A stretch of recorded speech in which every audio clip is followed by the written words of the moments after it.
അധ്യായങ്ങളിൽ നിന്ന് പരിശോധിച്ച് നോക്കുമ്പോൾ രാശികളെ കൊണ്ട് സ്ഥലവിശേഷങ്ങൾ പറയുന്ന ഒരു സമ്പ്രദായമുണ്ട് പലയിടത്തായിട്ടും. അപ്പോൾ അങ്ങനെ നോക്കേണ്ടി വന്നാൽ ഭൂമിയുടെ ചരിവ് എന്ന് തന്നെയായിരിക്കണം പ്ലവം കൊണ്ട് ഉദ്ദേശിക്കണം. ഒരു ഉദാഹരണമായിട്ട് ഒരു ശുഭഗ്രഹം 4-ാം ഭാവ സംബന്ധമായിട്ട് നോക്കുന്നു. പ്രസിഡന്റ് ഒരാളുടെ വാസസ്ഥാനം 4 കൊണ്ടാണല്ലോ നോക്കുക. ഇരിപ്പിടം അത് ശുഭരാശിയായിട്ട് വരുന്നിരിക്കട്ടെ, അപ്പൊ നല്ല സ്ഥലമാണ് എന്നാണ്.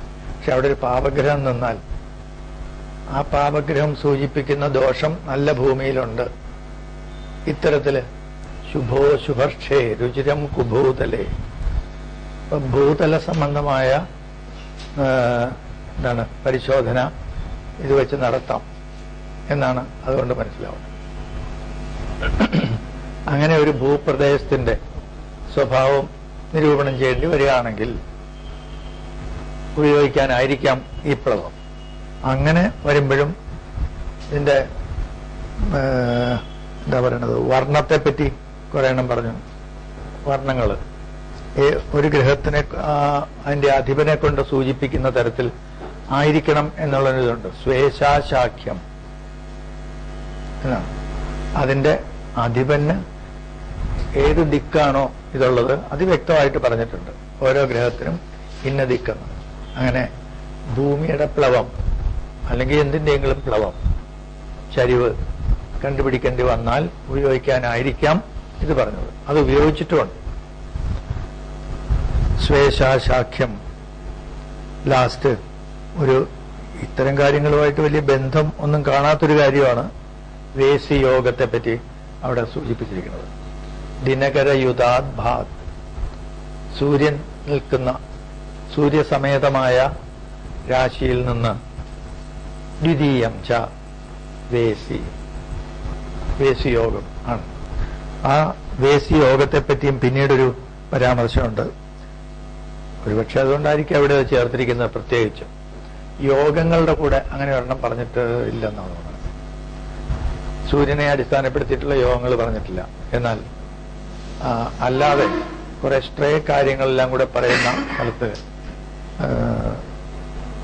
വളരെ പ്രധാനപ്പെട്ട ചില കാര്യങ്ങളൊക്കെ അവിടെ പറയാനുണ്ട്. ശുഭം വർഗോത്തമേ ജന്മ വേസിസ്ഥാനേജ സദ്ഗ്രഹ എന്ന്. വർഗോത്തമത്തിൽ ജനിക്കുക, ലഗ്നമോ ചന്ദ്രനോ വർഗോത്തമത്തിൽ വരിക പിന്നെ പറയണതാണ് ശുഭവേസി യോഗം ഉണ്ടാവണം എന്ന്. സൂര്യന്റെ 2-ാം ഭാവത്തിൽ ശുഭഗ്രഹങ്ങൾ നിൽക്കുന്നത് വളരെ ശുഭ സൂചകമാണ്. അപ്പൊ അതിനൊരു പ്രാധാന്യമുള്ളതുകൊണ്ടാണല്ലോ അതവിടെ പറഞ്ഞത്. അതുകൊണ്ടായിരിക്കാം ഇത്തരത്തിൽ ഇവിടെ ഒരു സൂചന തന്നിരിക്കുന്നത്. വേസി യോഗത്തിന് പ്രാധാന്യമുണ്ടായിരിക്കാം. അത് അങ്ങയുടെ മനസ്സിനകത്ത് ഇങ്ങനെ കിടക്കുന്നു എന്ന് വേണം വിചാരിക്കാൻ. വേറെ പല യോഗങ്ങളും ഇവിടെ ഒന്നും പരാമർശം ചെയ്തിട്ടില്ലല്ലോ. ഇത് മാത്രമല്ലേ പറഞ്ഞിട്ടുള്ളൂ, വേറെ ഒരു യോഗം ഇതിനകത്ത് പറഞ്ഞിട്ടില്ല. ഈ ഒരൊറ്റ യോഗം മാത്രമേ പറഞ്ഞിട്ടുള്ളൂ. വേറെയുണ്ട് ധാരാളം അല്ലേ, അതിനെപ്പറ്റി ഒന്നും പരാമർശമില്ല. പക്ഷെ ഇത് രാശിയുമായിട്ട് എന്താ ബന്ധം എന്ന് ചോദിച്ചാൽ വാസ്തവത്തിലില്ല. രാശിബന്ധത്തിൽ സൂര്യൻ എവിടെ വേണേ നിൽക്കട്ടെ, സൂര്യന്റെ 2 എന്നാണ് ഭാവസംബന്ധമായ ഒരു സൂചനയാണ് ഇവിടെ തന്നത്. അല്ലാതെ രാശിയെ സംബന്ധിക്കുന്ന ഒരു കാര്യമല്ല. ആ രാശി ബന്ധത്തിൽ ഇവിടെ വല്ലതും പറഞ്ഞിട്ടുണ്ടോ? ഇല്ല. സൂര്യന്റെ ഏത് ഇതാണെങ്കിലും 2-ാം ഭാവത്തിൽ ശുഭഗ്രഹം നിൽക്കുകയാണെങ്കിൽ ശുഭം എന്നൊരു കാര്യം സൂചനയാണ്.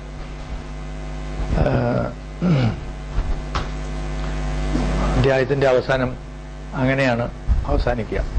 രാശികളെ സംബന്ധിച്ചുള്ള സ്വരൂപവും ഇവിടെ ഒരു പോരായിക എന്ന് പറയാൻ രാശി എന്നുള്ള സങ്കല്പം എന്താണ് എന്ന് വ്യക്തമായിട്ട് പറയാത്തതിന്റെ ദോഷം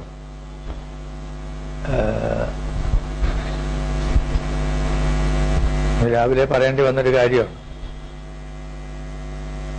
അതിനെപ്പറ്റി ഒരു ബോധവും 1 കൊല്ലം വരെ ജ്യോതിഷം ഇവിടെ പഠിച്ചതിന് ശേഷം ഒരാളുടെ ലഗ്നം എന്നാൽ എന്ത് ല എന്ന ഉത്തരം ഇങ്ങനെ പറയുകയാണെങ്കിൽ അത് വാസ്തവത്തില് ഉണ്ടോ? സാറിന്റെ മോഹൻ ചുളിയന കണ്ടോ? ആ അങ്ങ് ബലം മസിൽ പിടിച്ചു തുടങ്ങി. നേരെ മുമ്പിൽ കിട്ടിയാൽ ഇപ്പൊ അടിച്ച് തകർക്കുന്ന എനിക്ക് തോന്നുന്നു. ഇല്ലേ? അതെ അതെ. അപ്പൊ ഇതെന്തുകൊണ്ടാ? ഇതുപോലെയുള്ള ജ്യോതിഷ ഗ്രന്ഥങ്ങളിൽ ആദ്യം തന്നെ കൊടുക്കേണ്ട കാര്യം അതാണ്. എന്താണ് രാശി, എന്താണ് ലഗ്നം, ഇതിനെപ്പറ്റി വിശദമായിട്ട് പറയണം. പറഞ്ഞിട്ടില്ല. അതിന്റെ ബോധം നമ്മിൽ ഉണ്ടാവുന്നില്ല. എന്തോ ആണ്, എങ്ങനെയോ കണക്കാക്കുന്നു. ഇതാണ് കുഴപ്പം. അത് നമ്മുടെ മനസ്സിനകത്ത് അത് തട്ടിയിട്ടില്ല എന്നുള്ള ദോഷമാണ്. എങ്കിലും ഇത്രയും സാഹചര്യങ്ങൾ നമ്മളിവിടെ ഉണ്ടാക്കിയിട്ടും ഒരു പ്രയോജനപ്പെടുത്തിയില്ലോ. ഒരു കൊല്ലമായിട്ട് ചവറ് പോലെ ആളുകളുണ്ട്. ലഗ്നം എന്താന്ന് ചോദിച്ചാൽ ആരും പറഞ്ഞില്ല. എപ്പോഴും പുസ്തകങ്ങൾ ഇഷ്ടംപോലെ ഇരിപ്പുണ്ട്, ഒരു പ്രയോജനവുമില്ല. ഒന്ന് വായിക്കണ്ടേ? കുതിരയെ വെള്ളത്തിനടുത്ത് കൊണ്ടുപോകാൻ പറ്റും, പക്ഷെ വെള്ളം കുടിപ്പിക്കാൻ പറ്റില്ല.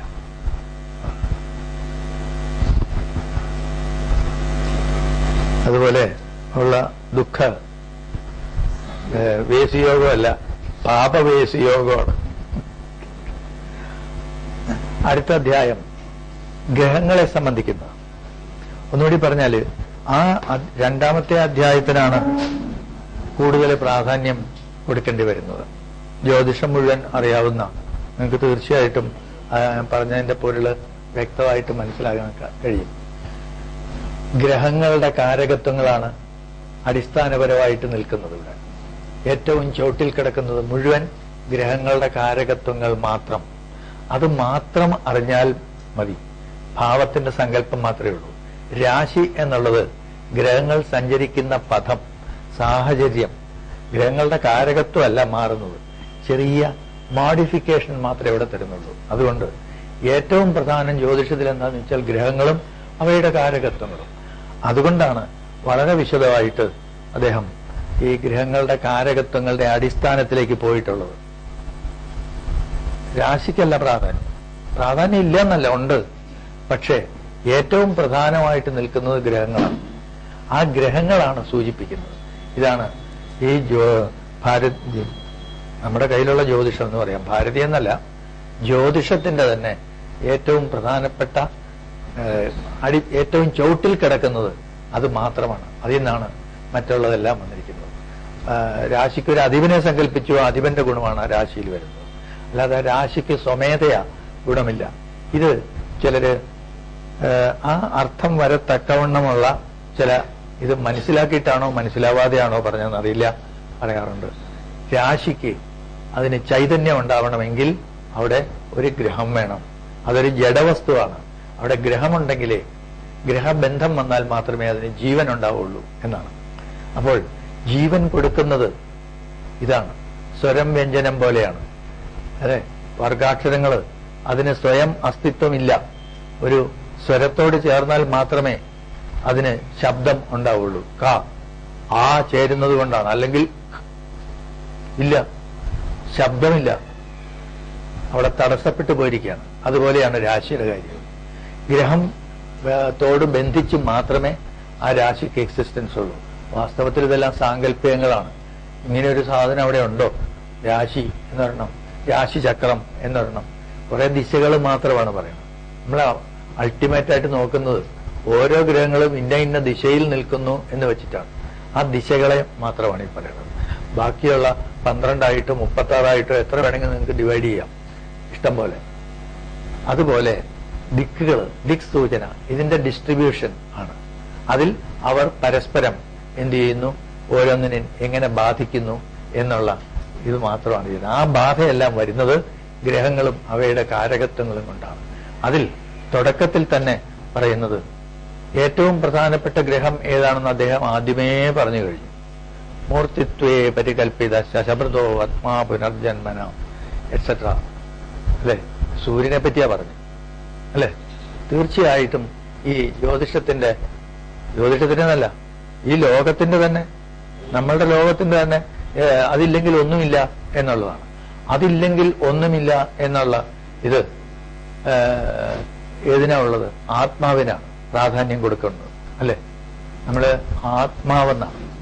അപ്പോൾ അതാണ് ആദ്യമേ ഈ അധ്യായത്തിൽ പറയുന്നത്. ഇതിൽ ഏറ്റവും പ്രധാനം എന്താണ്? കാലത്തിന്റെ ആത്മാവ്.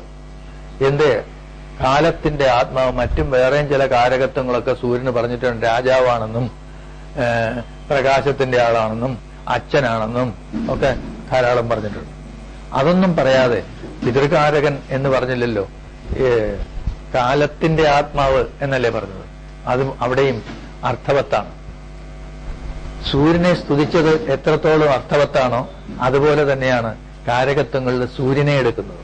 സൂര്യനെ എടുക്കുന്നത് മാത്രമല്ല, അതിൽ ഈ ഒരു കാര്യമാണ് ഏറ്റവും പ്രാധാന്യം കൽപ്പിച്ചു കൊടുത്തിരിക്കുന്നത്. കാലത്തിന്റെ ആത്മാവാണ് സൂര്യൻ. അവിടെയാണ് വരാഹമീരന്റെ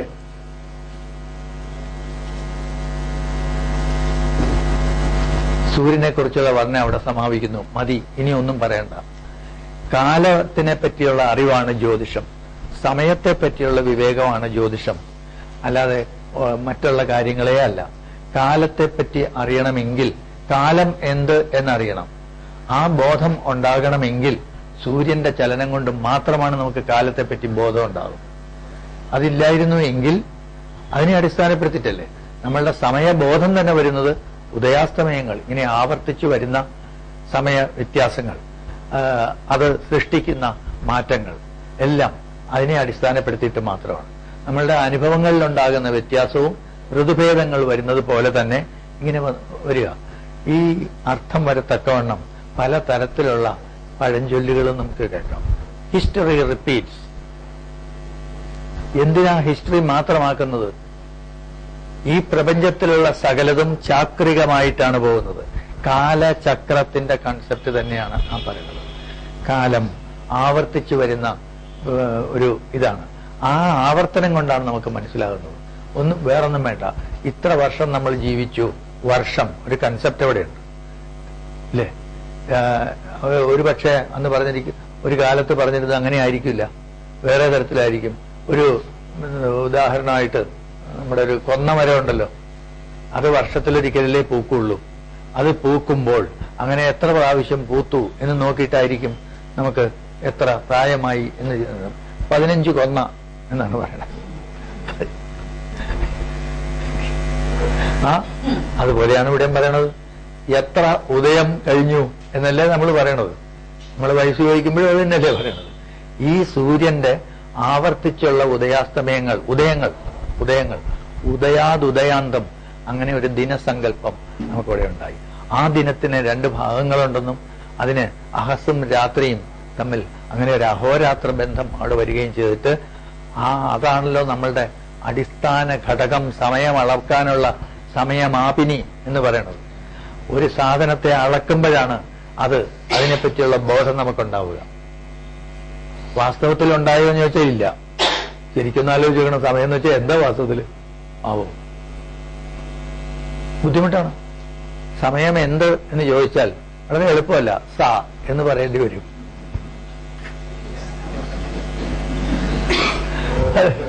അത്ര പറയാൻ നോക്കുള്ളൂ. അതുപോലെയാണ് ആ സമയബോധം നമ്മിൽ ഉണ്ടാവുന്നത് ഈ ആവർത്തനങ്ങളെ കൊണ്ടാണ്. ദിനങ്ങൾ, ഒരു ദിനം കഴിഞ്ഞു, 2 ദിവസം കഴിഞ്ഞു, 3 ദിവസം കഴിഞ്ഞു എന്നുള്ള കൺസെപ്റ്റ് ഉണ്ടാവുന്നു. അത് എണ്ണാൻ പഠിച്ചതിന് ശേഷമാണ് ഈ ബോധം ഉണ്ടാകുന്നത്. അല്ലാതെ ഇങ്ങനെ ഉണ്ടാവില്ല. അല്ലെങ്കിൽ നൈസർഗികമായിട്ട് അങ്ങനെ ഒരു ബോധം നമ്മിലുണ്ടാവും. നമുക്ക് മാത്രമല്ല, എല്ലാ ജന്തുക്കൾക്കും ഉള്ളതാണ്. നമ്മളിതിനെ ചിന്തിച്ച് ഇന്നതുകൊണ്ടാണ് എന്നുള്ള സങ്കല്പമൊന്നും ഇല്ലാത്തപ്പോഴുള്ള മനുഷ്യനെ ആലോചിച്ച് നോക്കണം. അയാൾക്കാണ് ആദ്യം ഈ കാലബോധം ഉണ്ടാവേണ്ടത്. അതിൽ നിന്നാണ് പിന്നെ നമ്മളെ കാലത്തെപ്പറ്റി കൂടുതൽ വിശദമായിട്ട് പഠിച്ചത്. ആ പ്രിമിറ്റീവ് മാൻ അല്ലെങ്കിൽ ഒരു ജന്തു, അതിന് ദിവസബോധം ഉണ്ടാവുന്നത് ഈ കാര്യം മാത്രമേ അതിനറിയുള്ളൂ. ഇങ്ങനെ വന്നുകൊണ്ടിരിക്കുന്നു. അങ്ങനെയാണ് നമ്മൾ സമയഗണന അങ്ങനെയല്ലായിരുന്നോ? ഉദയം തൊട്ട് ഇത്ര നാഴിക എന്നാണ് നമ്മൾ പറയുന്നത്. ഉദയം തൊട്ട് ഇത്ര നാഴിക എന്ന് ഇത് അടിസ്ഥാനമാക്കിയെടുത്ത് ഈ സൂര്യോദയം തന്നെയാണ് നമ്മളുടെ അടിസ്ഥാനം. കാലഗണനയുടെ അല്ല, കാലത്തിന്റെ സകലതും അങ്ങേരാണ്.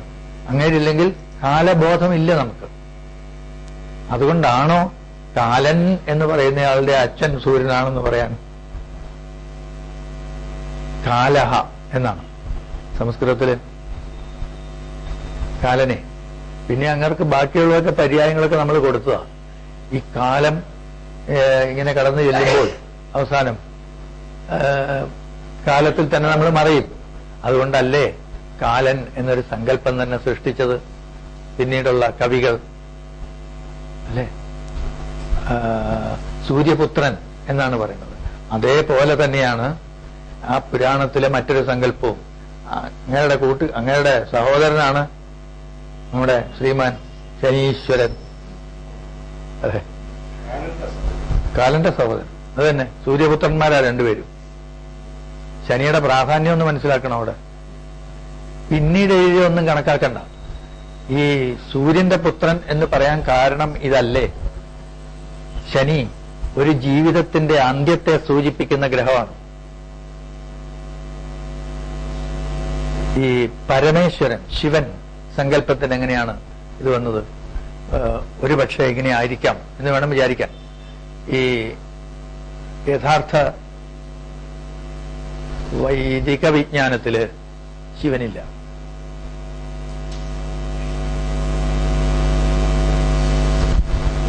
അവിടെ ദി ഗോഡ് എന്നുള്ള സങ്കല്പത്തിൽ പറയുന്നത് വിഷ്ണു സങ്കല്പമാണ്.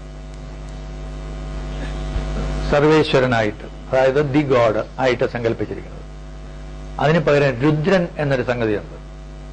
അത് രോദനത്തിൽ നിന്നൊക്കെ വന്നിരിക്കുന്നതാണ്, കരയിപ്പിക്കുന്നയാളെന്നൊക്കെ പറഞ്ഞിട്ട്.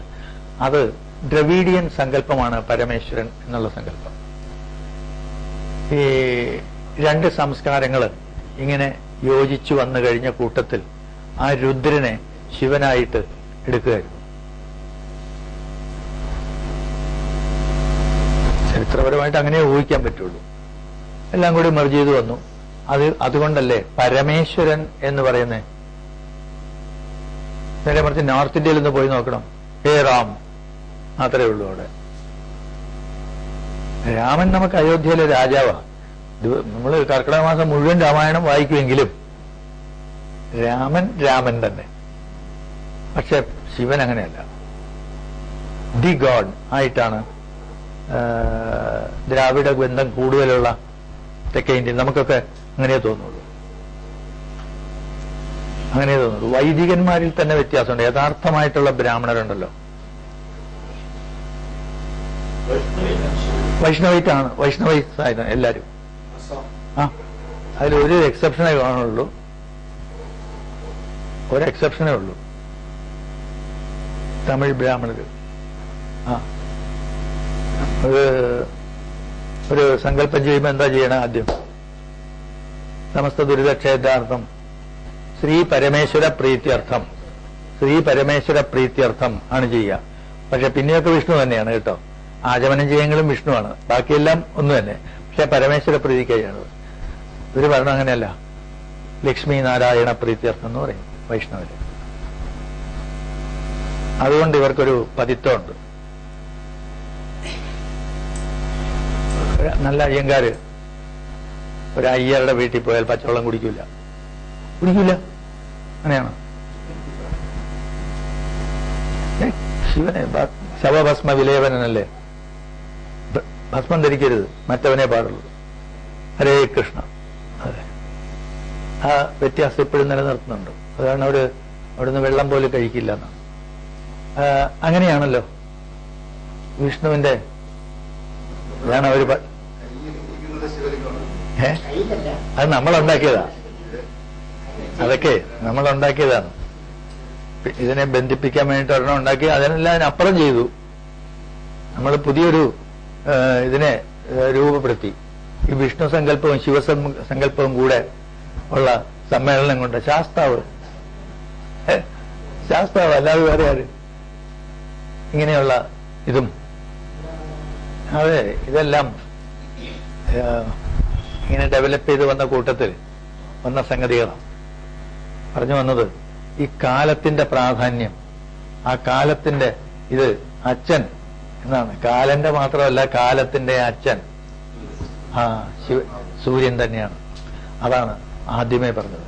ജ്യോതിഷം എന്ന് വെച്ചാൽ തന്നെ കാലത്തെ പറ്റിയുള്ള വിവേകം ആണ്.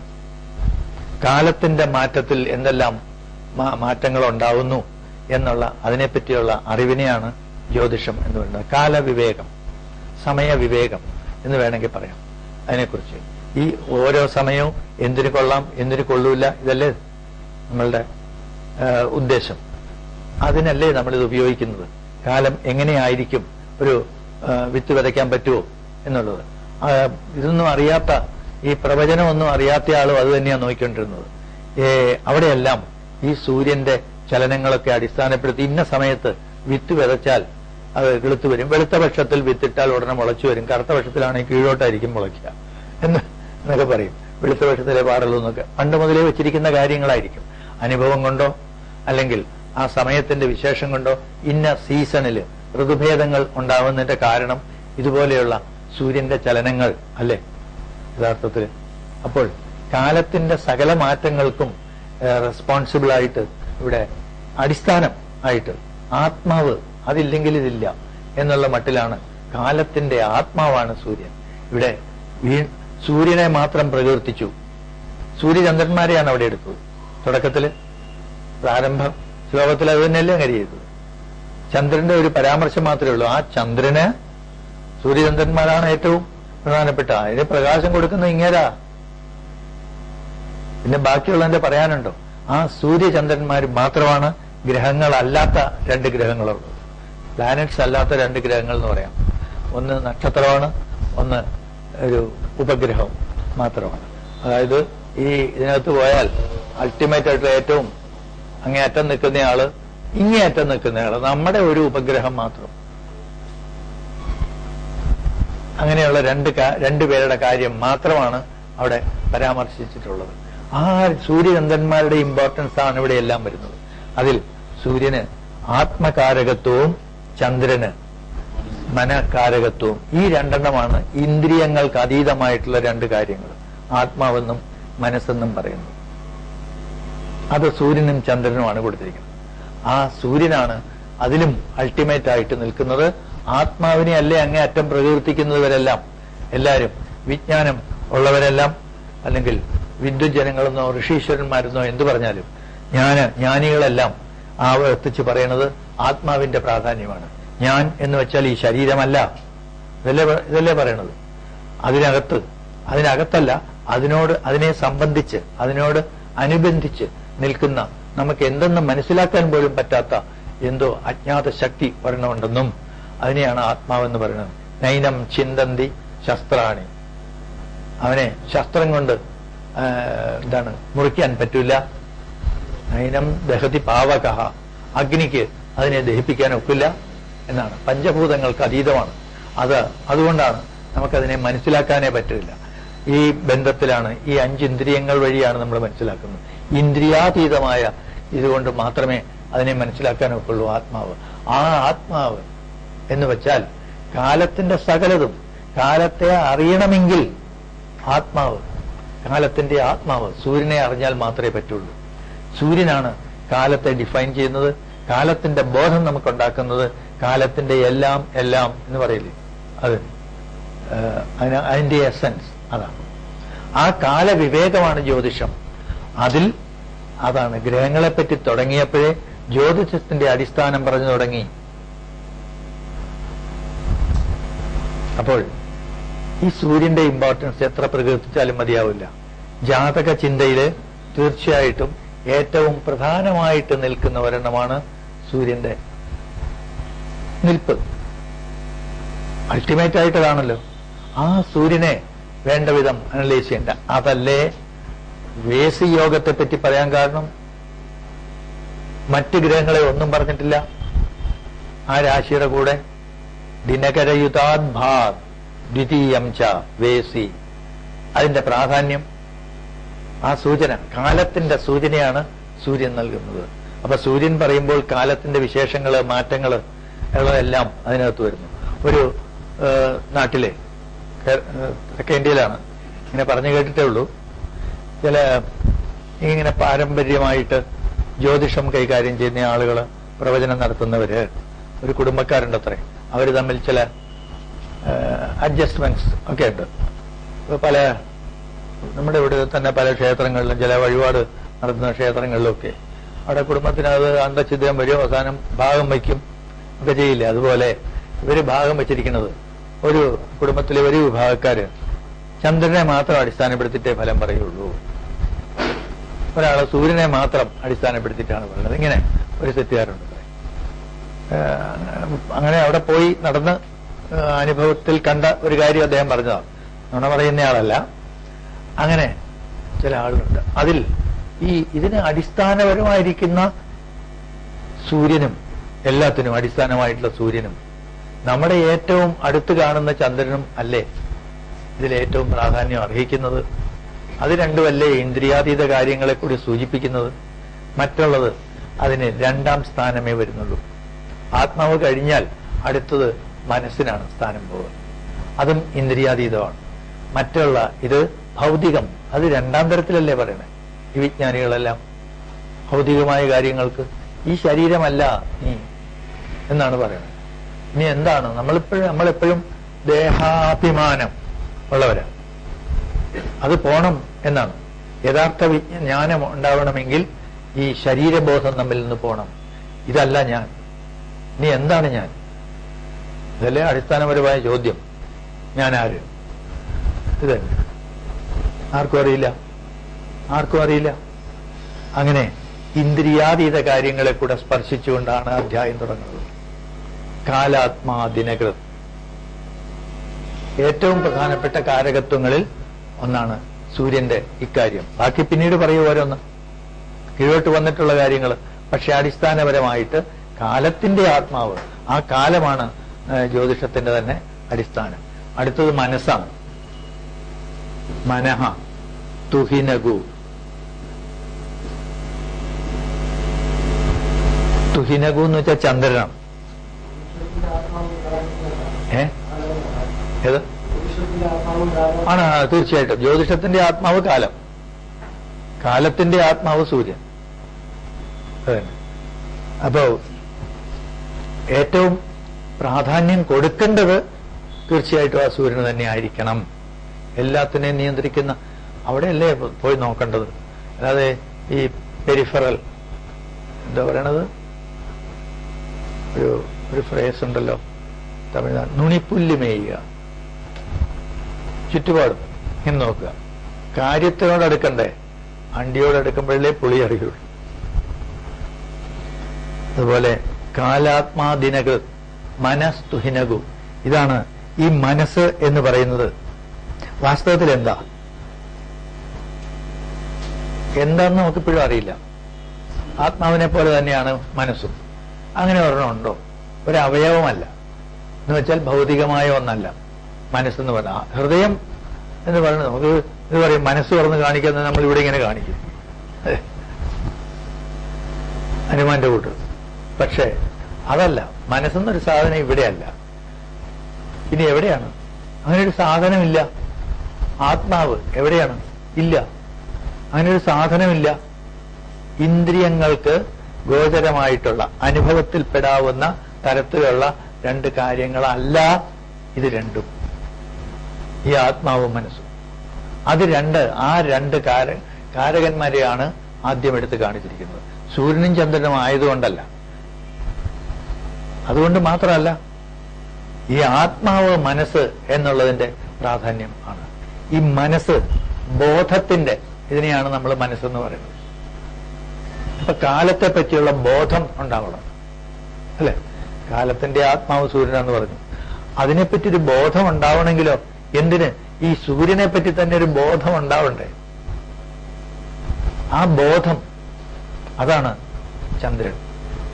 അതെവിടെയാണോ ഉണ്ടാകുന്നത് അതിനെയാണ് മനസ്സ് എന്ന് പറയുന്നത്. അപ്പോൾ മനസ്സ് എന്നൊരു സാധനമല്ല, മനസ്സ് എന്നുള്ളത് ഭൗതിക വസ്തുവല്ല, മനസ്സ് എന്നുള്ളത് ആത്മാവിനെ പോലെ തന്നെ ഒരു സങ്കല്പമാണ് എന്നൊരു വിശേഷമുണ്ട്. ഇതിനെയെല്ലാം കൂടെ ചേർത്തിട്ടാണ് നമ്മൾ മനസ്സെന്ന് പറയുക. മനസ്സും ബുദ്ധിയും തമ്മിൽ എപ്പോഴും ഇതിനെപ്പറ്റി നമുക്ക് വാസ്തവത്തിൽ ബോധമില്ല. എന്നിട്ട് അങ്ങനെയുള്ള ചില ആളുകളുടെ മരിച്ചുപോയ ചില ആളുകളുടെ ഇൻഫ്ലുവൻസ് ഇവിടെ ജീവിച്ചിരിക്കുന്ന ചിലർക്ക് ബാധയായിട്ട് വരുന്നു എന്നും ഒക്കെ നമ്മൾ ചില സങ്കല്പങ്ങളിൽ കൂടി കാണുന്നു. അങ്ങനെ കാണുമ്പോൾ അതിനെ ഗതി വരുത്തുക എന്നാണ് പറയുക. നമ്മളെ ബാധിക്കാത്തൊരവസ്ഥയിലേക്ക് മാറ്റുന്നു. ഇതിന് എന്ത് ചെയ്യണമെന്ന് വെച്ചാൽ ഈ ഇത്തരം പ്രവർത്തനങ്ങൾ ശരിയോ തെറ്റോ എന്നൊരു ചോദ്യം എപ്പോഴും നിലനിൽക്കുകയാണ്. ഇതുണ്ടോ എന്നൊരു കാര്യം ആ ചോദ്യം നിലനിൽക്കുകയാണ്. ഇത് നോക്കുന്നത് ഇവര് ഇതിന് പറഞ്ഞിരിക്കുന്ന ഒരു മാർഗമുണ്ട്. ഇതെല്ലാം കൂടെ മൊത്തത്തിൽ നോക്കുമ്പോൾ നമുക്ക് മനസ്സിലാക്കാൻ കഴിയുന്ന ഒരു കാര്യം ഇതാണ്. ഒരാൾക്ക് നമുക്കിവിടെ വളരെ വ്യക്തമായിട്ടറിയാം. ആത്മാവുണ്ട്, മനസ്സുണ്ട്, ഭൗതിക ശരീരമുണ്ട്. ഈ പലപ്പോഴും പല പ്ലാറ്റ്ഫോമിലും കേൾക്കുന്ന ഒരു കാര്യമാണ് BMS എന്ന്, ബോഡി മൈൻഡ് സോൾ. ഇങ്ങനെ 3 ഇതും ഇങ്ങനത്തെ അടിസ്ഥാന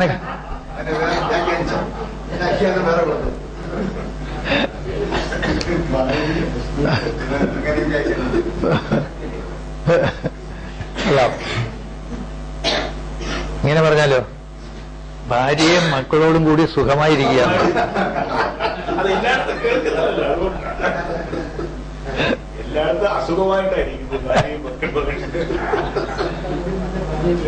ഈ പറഞ്ഞ സ്വന്തം കാര്യമല്ല, നമുക്ക് വിശ്വസിക്കാമല്ലേ?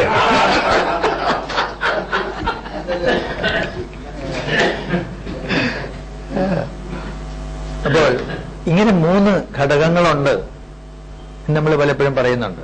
അതുപോലെ ഈ ആത്മാവ്, മനസ്സ്, ഇത് 2 സങ്കല്പങ്ങളാണ്. ഇതിൽ മരണം എന്ന് വെച്ചാൽ എന്താ? നമുക്ക് എപ്പോഴും പറഞ്ഞിങ്ങനെ പറയണ ഒരു വിശ്വാസം അതാണ്.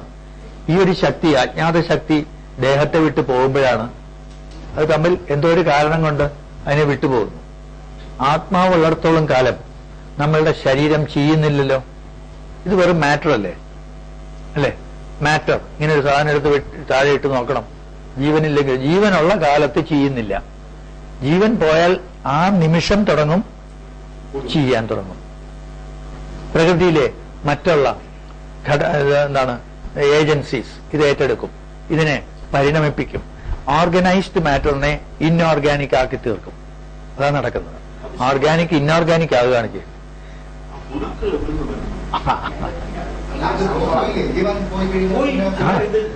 അതെ.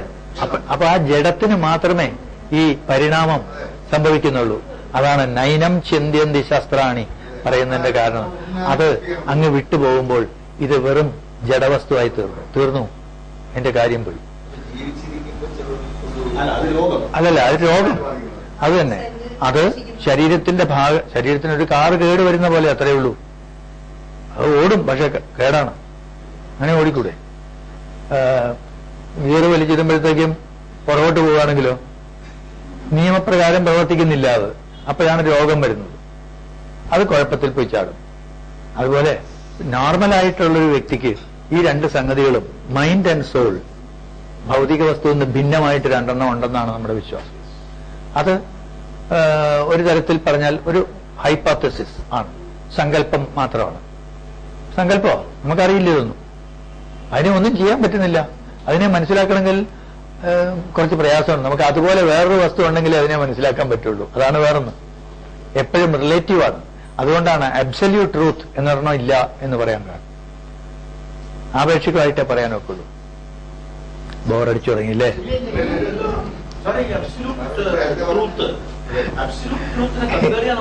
അതെ, അതാണ്. അതെ, അവിടെയാണ്. അങ്ങനെ ഗാത്രാഭിമാനം നമുക്കൊക്കെ ഉണ്ട്. നമ്മൾ അതിനെ ഇങ്ങനെ പോഷിപ്പിച്ച് വളർത്തുന്നു ഒക്കെ ശരിയാണ്. പക്ഷെ ഇങ്ങനെ 2 സങ്കല്പങ്ങളും ഉള്ളതിൽ ഈ സോൾ അങ്ങ് മാറുമ്പോൾ ശരീരം ദ്രവിച്ചു തുടങ്ങും. പ്രകൃതിയിലുള്ള തീ കൊണ്ട് കത്തുകയോ അല്ലെങ്കിൽ ദ്രവിക്കുകയോ മണ്ണ് ഉണ്ടാകുന്ന ബാക്ടീരിയയും മറ്റുള്ളതും അതിനെ ആക്രമിച്ച് പരിവർത്തനം നടത്തുകയോ ചെയ്യും. പക്ഷെ ജീവനുള്ളപ്പോൾ അതൊന്നും വരുന്നില്ലല്ലോ, വരില്ല.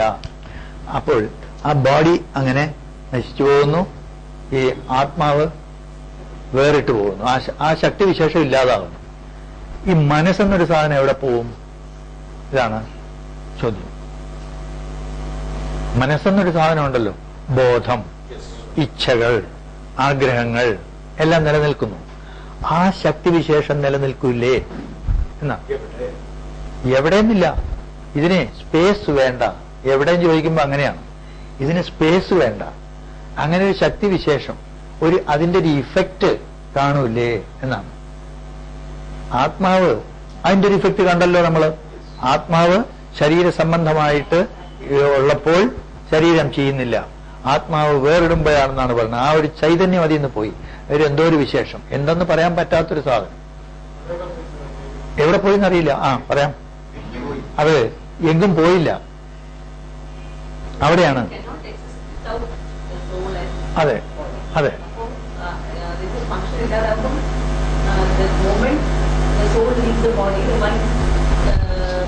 പോകുന്നില്ല.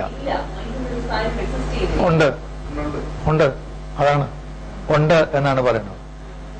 ആ ബോധം എന്ന് അല്ല, അത് ഉപമ ശരിയാണ്. പക്ഷെ എല്ലാ ഓൾ സിമിലീസ് ആർ അബ്സർഡ്. ഒന്നുപോലെ മറ്റൊന്നില്ല, ഒന്നുപോലെ മറ്റൊന്നില്ല. ഈ പറഞ്ഞ ഉപമ ശരിയാണ്. കറണ്ട് സ്വിച്ച് അങ്ങ് ഓഫ് ചെയ്ത് കഴിഞ്ഞാൽ പിന്നെ കറണ്ട് ഇല്ല,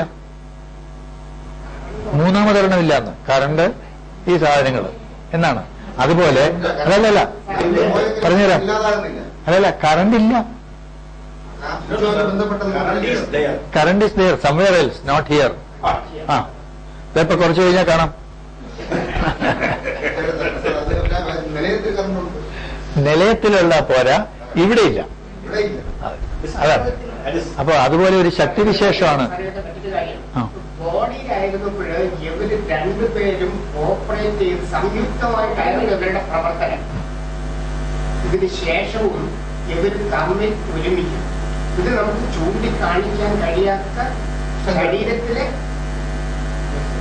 ഭാഗമൊന്നോ എന്ന് പറയാം. പക്ഷെ ചൂണ്ടിക്കാണിക്കാൻ പറ്റാത്ത ഒന്നാണ് പ്രവർത്തിപ്പിക്കുന്നതാണ്. ആ പ്രവർത്തിപ്പിക്കുക എന്നൊരു സംഗതിയില്ലേ, അതാണ് അതിനെയാണ് നമ്മൾ പലപ്പോഴും എനർജി അർത്ഥം മനസ്സിലാക്കാതെ പലരും പറയണത്. അതെ. അപ്പോൾ ഇത് ഈ മാറ്ററിന് അതില്ല, അങ്ങ് പോയി. ഇനി ആ പ്രവർത്തന ശേഷിയുടെ രണ്ടെണ്ണത്തിനെയാണ്, രണ്ട് സങ്കല്പങ്ങളെയാണ് നമ്മൾ ഈ രണ്ടെണ്ണം കൊണ്ട് പറയുന്നത്. ഇത് രണ്ടും തമ്മിൽ വ്യത്യാസമുണ്ട്. ഈ മനസ്സിനകത്ത് ഇച്ഛകൾ ഉണ്ട്, ഗാത്രബോധം വരെയുണ്ട് അതിനകത്ത്. അതൊക്കെ ഈ മനസ്സ് ബുദ്ധി എന്നൊക്കെ നമ്മൾ പറഞ്ഞുകൊണ്ടിരിക്കുന്ന കാര്യങ്ങളുടെ അതിന്റെ പ്രവർത്തനങ്ങൾ പ്രവർത്തിച്ചു വന്നു. അതിന്റെ ഒരു ഇഫക്റ്റ് നിലനിൽക്കും എന്നാണ് പറയുന്നത്. എന്തുകൊണ്ട് പാടില്ല?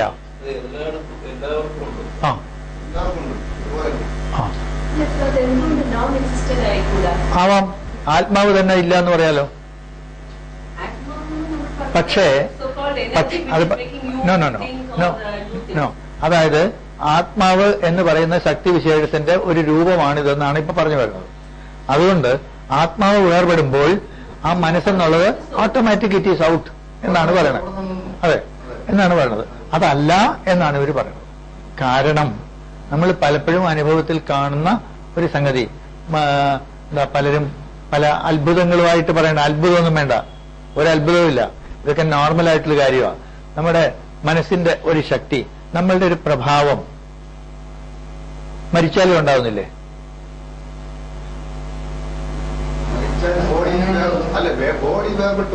പോയി. പക്ഷെ ആ ആളുടെ മനസ്സിൽ അങ്ങേരുടെ ഇച്ഛകളോ ബാക്കിയുള്ളതോ നിലനിൽക്കുന്നില്ലേ? അത് പോയി. അത് പോയി. പക്ഷെ ആ ആളുടെ പ്രഭാവം ഉണ്ടല്ലോ, അങ്ങേരുടെ മനസ്സ് ബുദ്ധി എല്ലാം പ്രവർത്തിച്ചിരുന്ന് അതിന്റെ പ്രഭാവം പോകുന്നുണ്ടോ?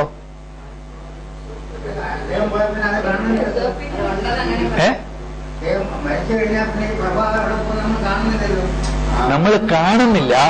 കാണുക എന്നുള്ളത് ഇന്ദ്രിയപരമായൊരു കാര്യമാണ്. ഇന്ദ്രിയമല്ലാത്ത ഇന്ദ്രിയാതീതമായ കാര്യങ്ങളെ കുറിച്ചാണ് ഇപ്പൊ നമ്മൾ സംസാരിക്കുന്നത്. അതുകൊണ്ട് കാണുന്നില്ല, കേൾക്കുന്നില്ല, ശരിയാ. പക്ഷെ ആ പ്രഭാവം അവിടെ നിലനിൽക്കുന്നില്ലേ? നമുക്ക് അനുഭവപ്പെടുന്നില്ലേ എന്നാണ് ചോദിക്കുന്നത്. കാണുന്ന കാര്യമല്ല, അനുഭവപ്പെടുന്നുണ്ട്. കൽക്കട്ടയിലെ കാളിക്ഷേത്രത്തില് ഇന്നും ധ്യാനനിരതരായിരുന്നാൽ ഇദ്ദേഹത്തിന്റെ ശ്രീരാമകൃഷ്ണ പരമഹംസരുടെ ആ വോയിസ് നമുക്ക് അനുഭവപ്പെടും. അത് കാളിക്ഷേത്രത്തിൽ പോകണ്ട, ഇവിടെ ഇരുന്നാലും അനുഭവപ്പെടും. എക്സാക്ട്ലി. അത് തന്നെ, ആ മൈൻഡിന്റെ ഇത് തന്നെയല്ലേ. അത് മറ്റുള്ളവരുടെ മനസ്സിലാണത് അനുഭവപ്പെടുന്നത്, അല്ലേ? അത് തന്നെയാണ് ഈ മനസ്സെന്ന് പറയുന്നത്. മനസ്സും പരമാത്മാവും കൂടെ ഒന്നാകുമ്പോഴേക്കും ഒന്നല്ല, അതാണ്. പഞ്ചേന്ദ്രിയങ്ങളെ ബന്ധിപ്പിച്ച് ഈശ്വരനുമായിട്ട് ബന്ധിപ്പിക്കുന്ന ഒരു അവയവമാണ് മനസ്സ്. അതെ, അത് ഇതിന് രണ്ടിനും ഇടയ്ക്കുള്ള സാധനമാണ്. വെറും ജഡമല്ല, പക്ഷെ ആത്മാവല്ല. ആത്മാവെന്ന് വെച്ചാൽ ഇതിന് അതീതമായ ഒരു സാധനമാണ്, സകലതിനും അതീതമായിട്ടൊരു സാധനമാണ്. ഒരു ഒരു ഒരു ഒരു എന്താണ് ഈ നോട്ട് ഇന്ധനം എന്ന് പറയാൻ നോക്കില്ല, പക്ഷെ നമുക്കറിയില്ലല്ലോ പിന്നെ എങ്ങനെ പറയാൻ അതിനെപ്പറ്റി. ആ, ഈ പരമാത്മാവ് എന്ന് അതിനാണ് പറയുന്നത്. അതിനെയാണ് ഈശ്വരൻ എന്ന് പറയുന്നത്, ബ്രഹ്മം എന്നെല്ലാം പറയുന്നത്. ബ്രഹ്മം സത്യം ജഗൻ മിഥ്യ എന്ന് പറഞ്ഞതാണ്. ഈ ജഗത്തിനെ പറ്റിയുള്ള കാര്യങ്ങളെല്ലാം മിഥ്യാബോധമാണ്, യഥാർത്ഥ ജ്ഞാനമല്ല എന്ന് പറയുന്നത്. കാരണം തീർച്ചയായിട്ടും ശങ്കരാചാര്യർ പറഞ്ഞതിനകത്ത് വല്ല അർത്ഥം അതാണ്. പക്ഷെ അതുകൊണ്ട് ഇതാണ് സങ്കല്പം. മനസ്സിന്റെ ആ പ്രഭാവം, അയാളുടെ പ്രഭാവം കുറച്ചു കാലം ഉണ്ടാവും. നമ്മുടെ മനസ്സിലായിരിക്കും. ഒരാൾ മരിക്കുന്നു, ഒരാൾ മരിച്ചു പോകുന്നു എന്നിരിക്കട്ടെ, വേറെ ഒന്നും വേണ്ട. ഞാനിപ്പോ ഒരു ഇത് പറയാം. നമ്മളിപ്പോ ഇങ്ങനെ ഇരിക്കുന്നുണ്ട്, നമ്മൾ ഇവിടെ വരണുണ്ട്, പോണുണ്ട്. പലപ്പോഴും നമ്മൾ വളരെ വിചിത്രമായ ചില ഇഫക്ട്സ് നമ്മൾ അറിയുന്നുണ്ട് അപ്പുറത്തുനിന്ന്, ഇല്ലേ? നാളെ ഇദ്ദേഹം പോയിന്ന് വെച്ചോളൂ, എന്നാലും അവിടുന്ന് വരും, ഇല്ലേ? നമ്മുടെ ചെവി കേൾക്കുന്നുണ്ടോ എന്നൊരു തോന്നൽ വരെ നമുക്കുണ്ടാവും. തോന്നൽ തോന്നൽ തോന്നൽ അതാണ്, തോന്നൽ ആണത്. അയാൾ അവിടെ ഇല്ല, ഫീൽ ചെയ്യും. എക്സാക്ട്ലി അത് തന്നെ. ആ ഫീലിംഗ് ഇല്ലേ, ഫീലിംഗ്, ആ ഫീലിംഗ് അതിന്റെ ഉറവിടമാണ് ഈ മനസ്സെന്ന് പറയുന്നത്. ആ ഫീലിംഗ്, ആ മനസ്സിന്റെ ഇതിനകത്ത് ഇതാണ്. ആ മനസ്സിനെ ബാധിക്കുന്നു ജീവനുള്ളവരെ.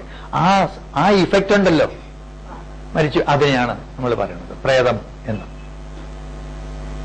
ആ ഒരു ഇൻഫ്ലുവൻസ് അയാൾ ഉള്ള കാലത്ത് ചെയ്ത കാര്യങ്ങളായിരിക്കും, അല്ലെങ്കിൽ അയാളുടെ മനസ്സിനകത്തുണ്ടായിരുന്നതായിരിക്കും, അത് വീണ്ടും നിലനിൽക്കും എന്നാണ് പറയുന്നത്. അങ്ങനെ ചിലർ നമ്മൾ നിലനിർത്തും, അല്ലെ? അങ്ങനെയുള്ളവരുടെ കാര്യമൊക്കെ അല്ലേ നമ്മൾ നിലനിർത്തുന്നത്. ഇപ്പൊ പറഞ്ഞ രാമകൃഷ്ണ പരമഹംസന്റെ അങ്ങനെ മരിച്ചു, പക്ഷെ ഫീൽ ചെയ്യുന്നു. അവിടെ പോയാലേ ചിലർക്ക് ഫീൽ ചെയ്യുള്ളൂ, പക്ഷെ നമുക്ക് ഇവിടെ ഇരുന്നാലും ഫീൽ ചെയ്യും. അതെ, ആ ഒരു അതുകൊണ്ട് ആ ഇൻഫ്ലുവൻസ് ഇല്ലേ, അതൊരു പ്രഭാവമല്ലേ, നമ്മുടെ മനസ്സിനെ നിയന്ത്രിക്കുന്ന ഒരു ഘടകമല്ലേ അത് നിലനിൽക്കുന്നു എന്നാണ്. ആ ശക്തിവിശേഷത്തെയാണ് പ്രേതം എന്ന് പറയുന്നത്. അതിന് നല്ലതുണ്ടാവാം, ചീത്തയുണ്ടാവാം, പലതും ഉണ്ടാവും. പക്ഷേ നമ്മുടെ എന്താണ് ശാസ്ത്രഗ്രന്ഥമായിട്ടുള്ള മനുസ്മൃതി ഒക്കെ പോലെ ആചാരം മാത്രമല്ല, അതിനകത്ത് ശാസ്ത്രത്തിന്റെ ഇതും പറഞ്ഞിട്ടുണ്ട്. ഇതിങ്ങനെ നിലനിൽക്കുകയാണെങ്കിൽ ഒരാൾ മരിച്ചു കഴിയുമ്പോൾ ആത്മാവ് പോയി, ആത്മാവ് ഈ പറഞ്ഞ മാതിരി പ്രപഞ്ചത്തിൽ ലയിച്ചു എന്നാണ് പറയുന്നത്, പരമാത്മാവിൽ ലയിച്ചു. അത് പിന്നെ അതിന്റെ അത് ഇതുമായിട്ട് ഇന്ററാക്ഷൻ ഇല്ലാതെയാകുക. ഈ മറ്റൊന്നോട് പറയാം, ഇതുപോലെ ഇന്ററാക്ഷൻ ഇല്ലാതെയാകുന്ന വേറെ ചില ഘടകങ്ങളുണ്ട്. ഈ ഇതറിയില്ലേ, ഏജ് നിശ്ചയിക്കുന്ന സമ്പ്രദായം. ഒരു തടി അല്ലെങ്കിൽ ഒരു മനുഷ്യൻ, ഓർഗാനിക് മാറ്റർ ഇങ്ങനെ കിടക്കുന്നു, ഒരു ഫോസിൽ എടുത്തു, എത്ര കാലം മുമ്പ് അത് മരിച്ചു നമുക്ക് കണക്കാക്കിയെടുക്കാം. എങ്ങനെയാണെന്നറിയാമോ? അതിനകത്ത് കാർബൺ ഉണ്ട്, എല്ലാത്തിലും ഓർഗാനിക് മാറ്ററാണ്. അതിനകത്തെ കാർബൺ ജീവനുള്ളിടത്തോളം കാലമാണ് ഈ വായുവുമായിട്ട്, ഇവിടുത്തെ കാർബൺ ഡൈ ഓക്സൈഡുമായിട്ട് ഇന്ററാക്ഷൻ നടത്തിക്കൊണ്ടിരിക്കുന്നത്. അപ്പോൾ ഇതെങ്ങനെയാണോ അതുപോലെ ഇരിക്കും. ഈ കാർബണിനകത്ത് 2-3 വെറൈറ്റി കാർബൺസ് ഉണ്ട്. അതിലൊരെണ്ണം റേഡിയോ ആക്റ്റീവ് ആണ്, കാർബൺ 14 എന്ന് പറയുന്നത്. അത് ഇതിൽ എത്ര പെർസെന്റ് ഉണ്ടോ അത്രയും പെർസെന്റ് ജീവനുള്ളിടത്തോളം കാലം ഇതിനകത്തുണ്ടാവും. സെയിം പെർസെന്റേജ് ആയിരിക്കും.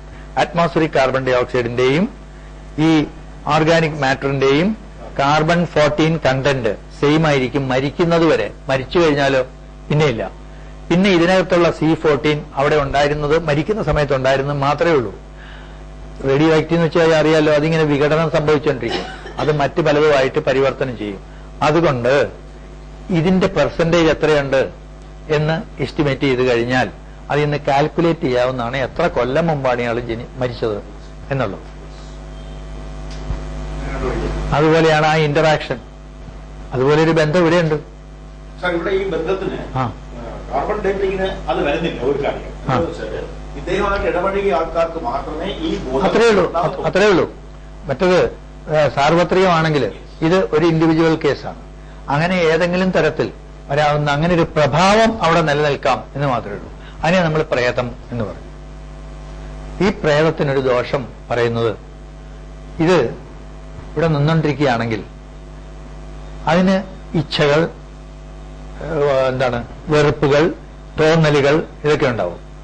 നമുക്ക് ഉടനെ ഒരു തോന്നലുണ്ടാവും ചിലപ്പോ ഈ പ്രേതത്തിനെ നമ്മളെ കുറെ കാലം ശല്യപ്പെടുത്തില്ല. നമ്മൾ മരിച്ചു കഴിഞ്ഞാൽ നമുക്ക് അങ്ങനെ തോന്നും, രണ്ട് കൊടുത്താൽ എന്താ.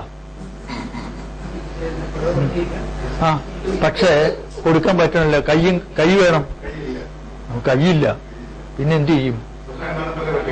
ഏതെങ്കിലും ഒരു കൈയുള്ള ആളുടെ ശരീരത്തിൽ പ്രവേശിക്കണം നിർബന്ധമില്ല.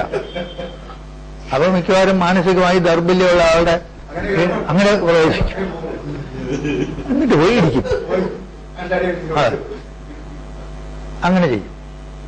ഇങ്ങനെ അതിന്റെ ആഗ്രഹങ്ങൾ കൊണ്ട് അത് അല്പം വഴിപിഴച്ചു പോകുമെന്നും ജീവിച്ചിരിക്കുന്നവരെ ബാധിക്കാം എന്നും ആണ് പറയണത്. ബാധ എന്നേ പറഞ്ഞിട്ടുള്ളൂ.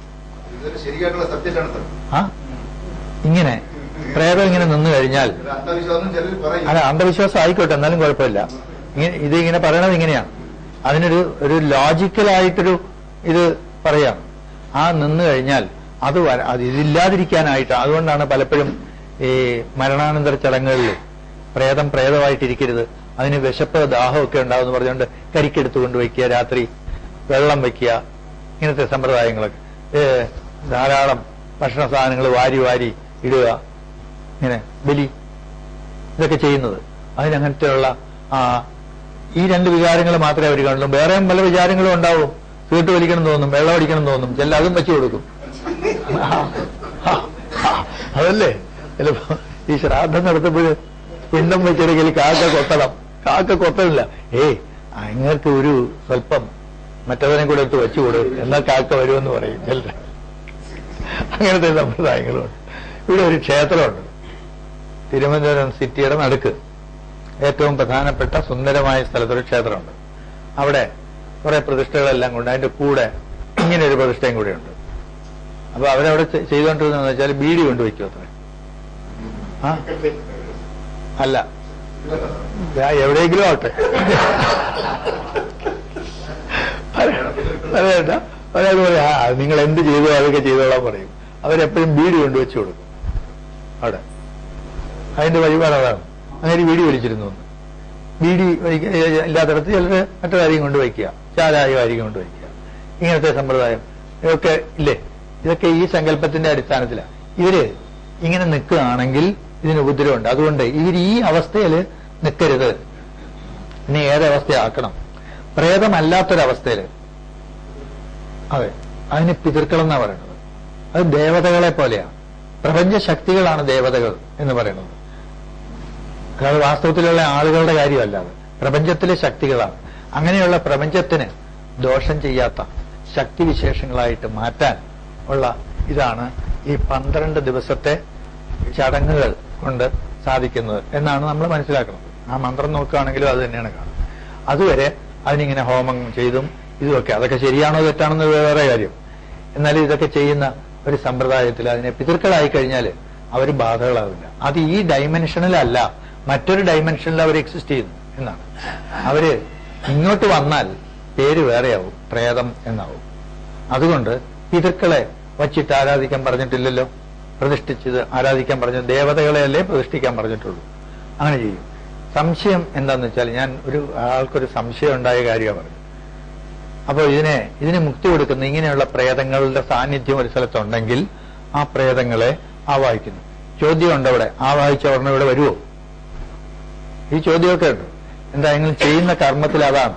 അത് ശരിയോ തെറ്റോ എന്നുള്ളത് മറ്റൊരു വിഷയം. അതിനെ ആവാഹിച്ച് വരുത്തിയിട്ട് അതിനെ ഈ പറഞ്ഞ മാതിരി ബലിയെല്ലാം കൊടുത്തിട്ട് അവസാനം ഇതിനൊരു കസ്റ്റോഡിയൻ ഉള്ളത് വിഷ്ണു എന്നാണ് പറയുക. ആചാരപ്രകാരം വിഷ്ണുവിൽ സമർപ്പിക്കുക. ഇതിന്റെ കസ്റ്റോഡിയൻ വിഷ്ണുവാണ്. ഈ പറഞ്ഞതിന്റെ കാരണം ഞാൻ നേരത്തെ തുടക്കത്തിൽ കാര്യം പറഞ്ഞില്ലേ, അടിസ്ഥാനപരമായിട്ട് വൈദിക സമ്പ്രദായ പ്രകാരം അൾട്ടിമേറ്റ് ഈശ്വരൻ എന്ന് പറയുന്നത് വിഷ്ണുവാണ്.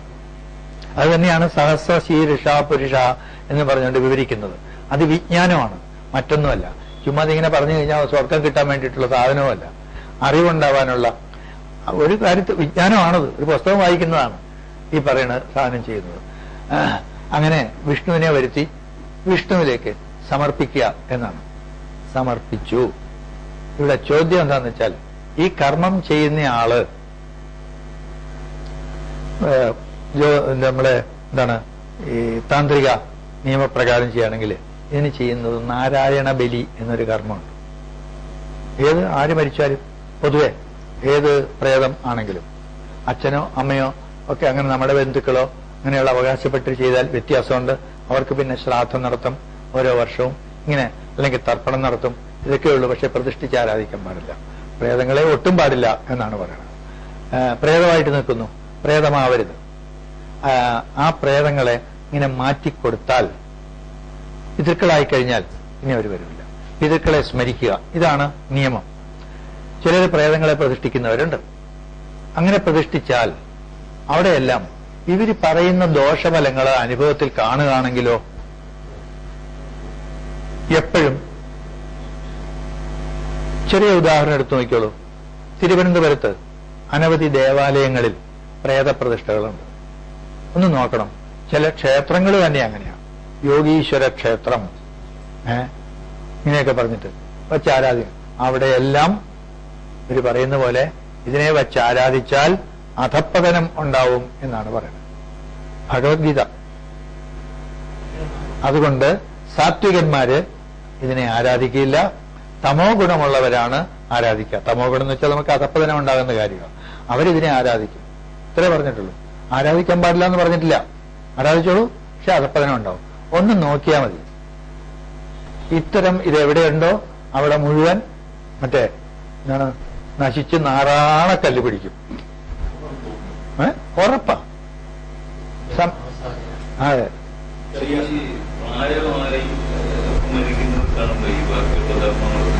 അല്ല, പ്രായമാകാതെ മരിക്കുന്നവർക്കും ചെയ്യണം, കുട്ടികൾക്കും ചെയ്യണം. ചെയ്യണം എന്നതല്ല, അത് വേറെ കാര്യം. നമ്മളിപ്പോ വിധിക്കപ്പെട്ടതല്ല നമ്മൾ ചെയ്യണുണ്ടോ? ഇല്ല, ചെയ്യണം എന്ന് തന്നെയാണ്. ചെയ്യണം, ചെയ്തേ പറ്റൂ.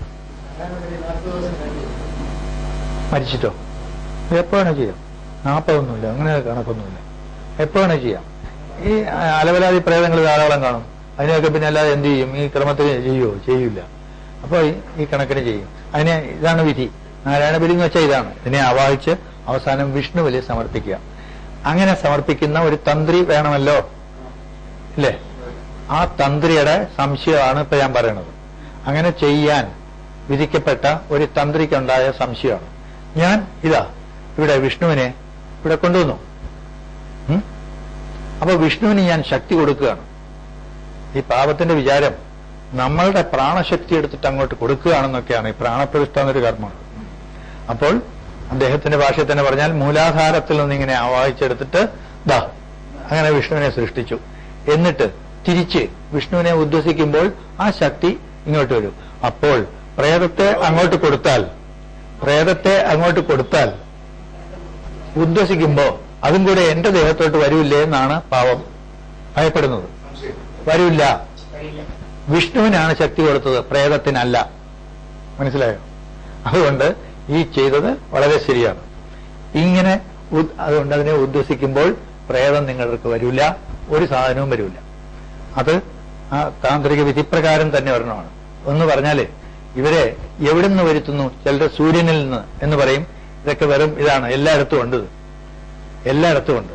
അതങ്ങനെ നമ്മുടെ മാനസികമായൊരു സങ്കല്പമാണ്, മനുഷ്യന്റെ ഒരു ഫാക്കൽറ്റിയാണ്. അങ്ങനെ ഉണ്ട് എന്ന് വയ്ക്കുമ്പോൾ അതിനൊരു അസ്തിത്വത്തോടെ ഉണ്ടാവും. ESP പോലെയാണത്. ESP techniques. ആദ്യം നിങ്ങളെ പരിശീലിപ്പിക്കുന്ന ആളുകൾ ചില കാര്യങ്ങളൊക്കെ ചെയ്യും. കണ്ണടച്ചോണ്ടിരിക്കാൻ പറയും. ഇപ്പൊ നിറം മാറുന്നില്ലേ? ആലോചിച്ച് നോക്കൂ. ഒരു പച്ച കളർ വരും, അത് കഴിഞ്ഞാൽ ഒരു ചെറിയ പിങ്ക് കളർ, ഇങ്ങനെ പറയും. ഇതൊക്കെ നമ്മൾ സങ്കല്പിച്ചു കഴിഞ്ഞാൽ ദിവസവും ഈ സീക്വൻസിൽ ഒന്ന് ചിന്തിക്കൂ. എന്നിട്ടിങ്ങനെ നടന്നു പോയി കഴിയുമ്പോൾ അവിടെ നല്ലൊരു ഉദ്യാനം, അവിടെ ഒരു ഇതിട്ടിട്ടുണ്ട്. പിന്നെ നമുക്ക് ഇഷ്ടമുള്ള കാര്യങ്ങളൊക്കെ സങ്കല്പിക്കാം അവിടെ. അങ്ങനെ ഇരിക്കുന്നതായിട്ട് അവിടെ പോയിട്ട് ഈസി ചെയറിൽ ഇങ്ങനെ കിടന്നുകൊണ്ടിരിക്കുക, റിലാക്സ് നമ്മൾ റിലാക്സ് ചെയ്യും. ഡെയിലി ഇത് നമ്മുടെ മനസ്സിൽ വന്നുകൊണ്ടിരിക്കും. 10 ദിവസം ചെയ്യുമ്പോൾ ഓട്ടോമാറ്റിക്കായിട്ട് അതിനൊരു അസ്തിത്വം ഉണ്ടാവുകയാണ് ചെയ്യുന്നത്.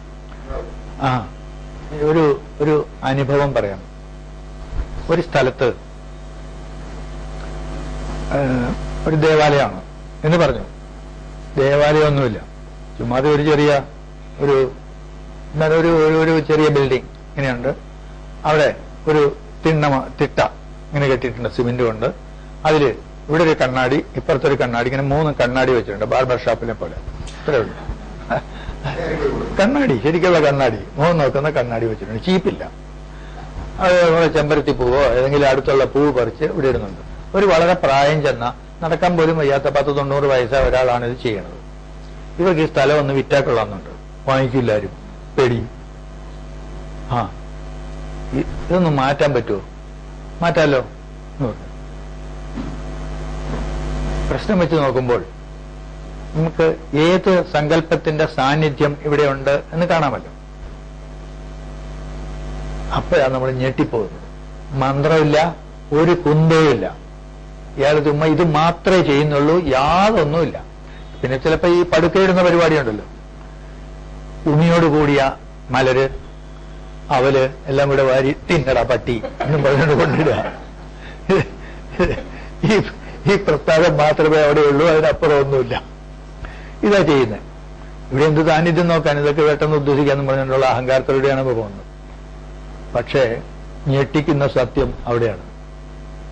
നോക്കുമ്പോൾ അയാൾ മനസ്സിൽ സങ്കല്പിച്ച് ആരാധിക്കുന്ന 3 ദേവതകളെയാണ് അയാൾ കാണിച്ചു തരുന്നത്. ഇവിടെ ദുർഗാ സാന്നിധ്യം ഉണ്ടല്ലോ, ഇതാണ്. 3 എണ്ണം പറഞ്ഞു, 3 എണ്ണം. പിന്നെ എന്തിനു നിങ്ങൾ ലക്ഷം രൂപ മുടക്കിയിട്ട് ഇവിടെ പ്രതിഷ്ഠ നടത്തുന്നു? ലക്ഷമല്ല, കോടി. എന്തെല്ലാം കർമ്മങ്ങളൊക്കെ ചെയ്തിട്ടാണ്. ഒന്നുമില്ല, ഇതാണ് ചെയ്യുന്നത്, വേറെ ഒന്നുമില്ല. യെസ്, ഇത് മനുഷ്യന്റെ മനസ്സിന്റെ ഒരു ഫാക്കൽറ്റിയാണത്. അതങ്ങനെ വന്നു കഴിഞ്ഞപ്പോൾ അതിന്റെ ഒരു സാന്നിധ്യോടെ അനുഭവപ്പെട്ടു തുടങ്ങുന്നു. മാനസികമായ സൃഷ്ടിയാണ്, എങ്കിലും ആ അനുഭവം അവിടെ വരുന്നു. അതുകൊണ്ടാണ് മനുഷ്യന്റെ മനസ്സിന് തീർച്ചയായിട്ടും. അതുകൊണ്ട് ആ മനസ്സെന്ന് പറഞ്ഞാൽ അത്ര തീർച്ചയായിട്ടും അതാണ്, അങ്ങനെയുള്ളൊരു സാധനമാണ്. അതുകൊണ്ട് ഈ പ്രേതങ്ങളെ പ്രേതമായിട്ടിരുത്തതിന് തീർച്ചയായിട്ടും തന്ത്രി ഈസ് ടോട്ടലി ഫ്രീ. നിങ്ങൾക്ക് വരില്ല, ഇത് വരുന്നതല്ല. ഉദ്ദേശിക്കാന്ന് വെച്ച് കഴിഞ്ഞാൽ വേറെ എവിടെയോ ഇവിടുന്നത് പിടിച്ചെടുത്ത് അങ്ങോട്ട് കളയുക എന്നും വിചാരിക്കണ്ട. ശരിക്കും പറഞ്ഞാല് അതില് ഒരു കാര്യം എന്താണെന്ന് വെച്ചാല്, നമ്മുടെ ഈ തന്ത്രത്തിന് ഒരു ചെറിയ വ്യത്യാസമുണ്ട്.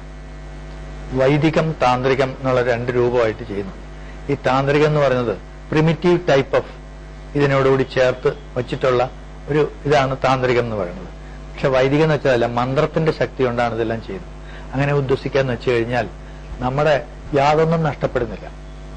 പലർക്കും ഒരു തെറ്റിദ്ധാരണ, അമ്പലത്തിൽ പൂജ ചെയ്യുന്നയാള് ആവാഹനമേ ഉള്ളൂ, ഉദ്വസിക്കാൻ പാടില്ല. അയ്യോ, അപ്പൊ എന്റെ ശക്തി മുഴുവൻ അങ്ങോട്ട് കൊടുക്കുകയല്ലേ, എന്റെ സകല ശക്തിയും പോവില്ലേ എന്ന്. ഇത് സമുദ്രത്തിൽ നിന്ന് വെള്ളം കോരി കഴിഞ്ഞാൽ എന്റെ ലെവല് താന്നു പോവില്ല എന്ന് പറഞ്ഞ പോലെയുള്ളൂ. ആ ആളുകൾ വെള്ളം കോരി ഇങ്ങനെ എടുക്കുക അവിടുന്ന്, അതിന്റെ ലെവല് താന്നു പോവില്ലേ? അതുപോലെയാണ് ഈ പറഞ്ഞത്. അതുകൊണ്ട് അതിന് യാതൊരു ഇതും വരില്ല. അങ്ങനെ തന്നെയാണ് ഇതിനകത്ത് സമർപ്പിക്കുന്നത്.